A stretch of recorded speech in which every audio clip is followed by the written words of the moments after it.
हूँ Sidra and welcome back to my YouTube channel. I hope कि मेरी यूट्यूब फैमिली बिल्कुल ठीक ठाक होगी, मज़े में होगी और खुश होगी। अल्हम्दुलिल्लाह मैं भी बिल्कुल ठीक हूँ। आप सोच रहे हो कि आज मैं इतनी तैयार होकर कहाँ जा रही हूँ। तो हमारे फैमिली में फंक्शन है और मैं वहाँ जा रही थी। मैंने कहा चलो आपके साथ फाइनल लुक शेयर करती हूँ और अभी आपके साथ मैं शेयर करूँगी कि हम सब लोग कहाँ जा रहे थे और हमने वहाँ क्या की है। तो चलते हैं, फिर देखते हैं। आखिर वो दिन आ ही गया जिसका हम सबको इंतज़ार था और हम सब इतनी तैयारियां भी कर रहे थे। मैंने आपको बताया था कि हमारी फैमिली में फ़ंक्शन है, तो आज मैं आपको बताती हूँ कि वो क्या फ़ंक्शन है। मेरी भतीजी आयशा का निकाह है और रात का टाइम है। यहाँ पे हम सब मेहंदी लगा रहे हैं और खूब हमारी रौनक लगी हुई है घर में। हर तरफ खुशी का माहौल था और ऐसा लगता था जैसे मेहंदी का कंपटीशन चल रहा है। सबके इतने अच्छे अच्छे डिज़ाइन थे और सब ने नेट से अपनी पसंद के निकाले हुए थे। तो बस यहाँ पे खूब रौनक थी, हल्ला गुल्ला हो रहा था और खूब मस्तियाँ चल रही थी। मेहंदी की डिज़ाइन तो एक से बढ़कर एक थे, लेकिन इन्होंने ना हथेली पे कुछ ना कुछ लिखवाया हुआ था। सारा ने लिखवाया हुआ था दुल्हन की बहन और दूल्हा दुल्हन का नाम। मरियम ने लिखवाया हुआ था टीम ब्राइड और साथ कज़न की शादी। जैनब ने लिखवाया था ब्राइड मेड। बस सब अपना अपना इजहार करते हैं खुशी का और बहुत इंजॉय कर रहे थे हम इस टाइम को। फाइनली हम सब घर वाले रेडी होकर टाइम से पहले ही पहुंच गए थे ताकि क्लब की सारी अरेंजमेंट देख सकें और अगर कोई कमी है तो उसको दूर कर सकें। लेकिन जब हम यहाँ पहुँचे तो माशाल्लाह इतनी अच्छी तैयारियाँ थीं और जैसे हमने बोला था वैसे ही उन्होंने तैयार किया हुआ था। स्टेज भी कमाल लग रहा था और बाकी सब चीज़ें भी बहुत परफेक्ट उन्होंने सेट की हुई थी। तो बस देख के दिल खुश हो गया और हमें कुछ करने की ज़रूरत नहीं पड़ी, सब कुछ उन्होंने पहले से ही अरेंज किया हुआ था। बस फिर हम यहाँ गपशप कर रहे थे और वेट कर रहे थे जैसे ही गेस्ट आएंगे हम उनको अच्छा सा वेलकम देंगे और गेस्ट आना शुरू हो गए थे।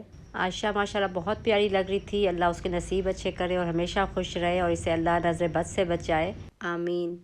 बेटियां अल्लाह की ख़ास रहमत हैं और दिल के इतने करीब होती हैं कि जब ये बड़ी होती हैं तो हमें एक कसक सी होती है कि अभी हमसे ना दूर हो जाएंगी। अल्लाह के हर काम में हिकमत और बेहतरी होती है। अल्लाह की रज़ा पे हम राज़ी होते हैं और अपने दिल के टुकड़े को एक लम्हा भी हम सोच नहीं सकते कि ख़ुद से दूर करेंगे। उसके लिए हम खुद एक अच्छा सा घर तलाश करते हैं और अपने हाथों से ही उसको रुखसत करते हैं ताकि वो अपने घर में खुश रहे और आबाद रहे। तो यहाँ खुशी का एक माहौल चल रहा था और अभी दिल को ये तसल्ली थी कि अभी सिर्फ निकाह है, रुखसती नहीं होनी, क्योंकि अभी इसकी स्टडी कंप्लीट हो जाएगी तो उसके बाद ही हम रुखसती देंगे। अभी हमें पता था कि रुखसती नहीं होनी, उसके बावजूद भी जिस टाइम पे निकाह हुआ था सारा, ज़ैनब, मरियम और हम सब इतना आंख भर आई थी हमारी कि हम खुद पे कंट्रोल नहीं कर पा रहे थे। हालांकि ये खुशी के आंसू थे लेकिन बहुत अजीब फील हो रहा था।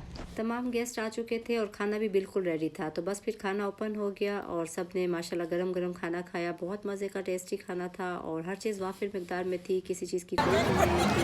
सब कुछ बहुत अच्छा था और बहुत इंजॉय।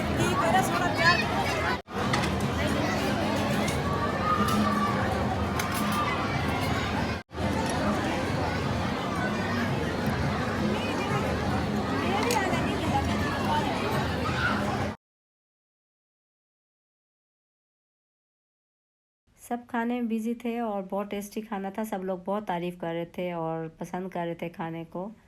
तो गर्म खाने के साथ ठंडी बोतल का तो मज़ा आता है और ख़ास तौर पे शादी वाले खानों के साथ तो बोतल के बगैर रह ही नहीं सकते। हमने स्पेशल इनसे रिक्वेस्ट की थी कि हमें पेप्सी या कोक नहीं चाहिए, हमें पाकिस्तान की जो भी सॉफ़्ट ड्रिंक है उनमें से ही कुछ चाहिए।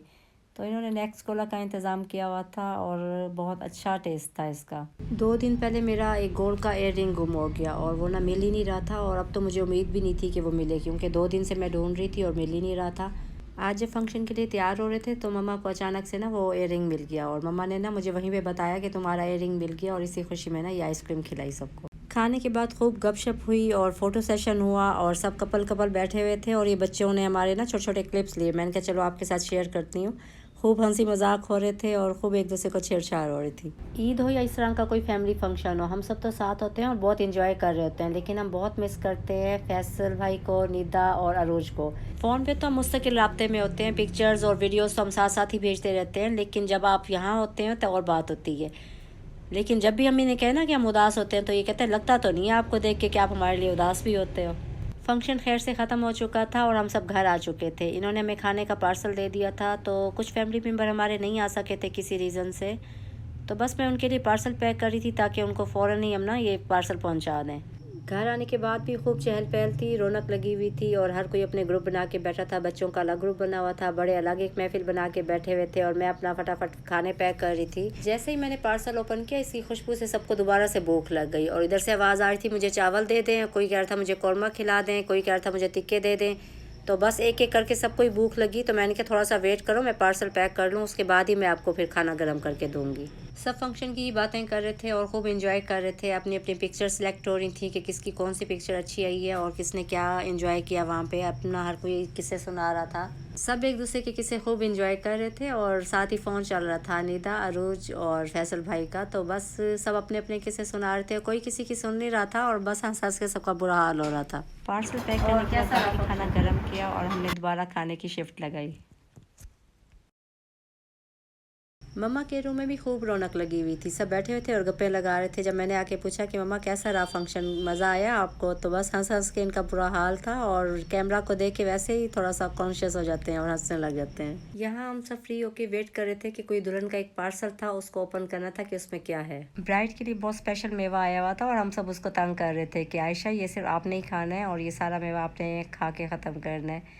तो वो मुस्कुरा रही थी और कह रही थी ये सारा मैंने खाना है। बादाम, पिस्ता, अखरोट, छुआरे, किशमिश, नारियल और भी बहुत कुछ था और हर चीज़ मज़े की लग रही थी।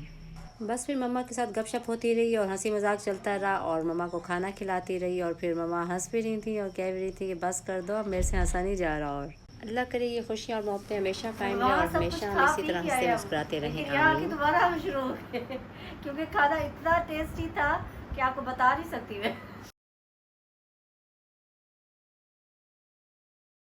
आज का फंक्शन बहुत ही शानदार था, बहुत ही आला इंतज़ाम था। खुर्रम भाई और भाभी ने इतना अच्छा अरेंजमेंट किया हुआ था कि किसी चीज़ की कोई कमी नहीं थी। सब बहुत खुश होके गए और इन्जॉय किया सब ने। अभी तो जो भी पिक्स और मुझे वीडियोस मिली हैं मैंने आपके साथ शेयर कर दी हैं, क्योंकि वहाँ पे इतनी अच्छी सेटिंग की हुई थी स्टेज की और पूरे हॉल की कि मैं आपको बता नहीं सकती। और इसकी डेकोरेशन मैं आपको फिर दिखाऊँगी किसी दिन।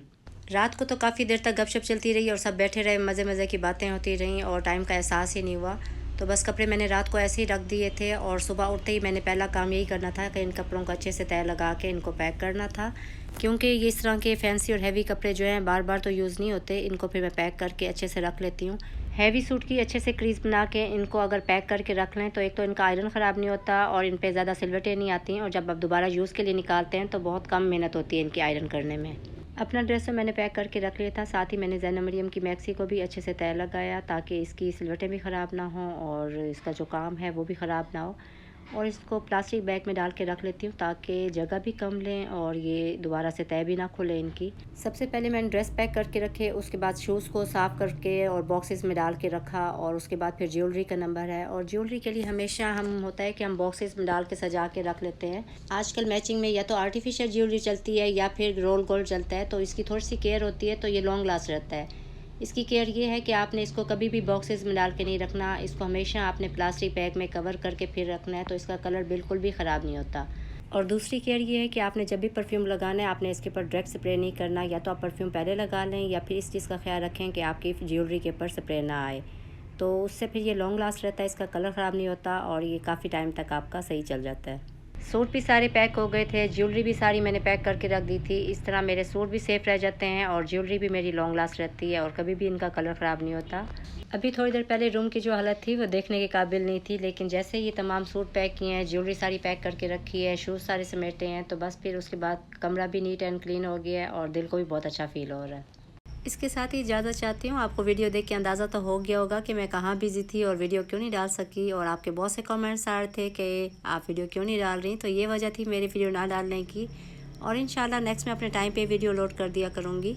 आपने मुझे कमेंट्स में ज़रूर बताना है कि आपको हमारा फैमिली फंक्शन कैसा लगा। मैं आपके कमेंट्स का इंतज़ार करूँगी। अपना बहुत ज़्यादा ख्याल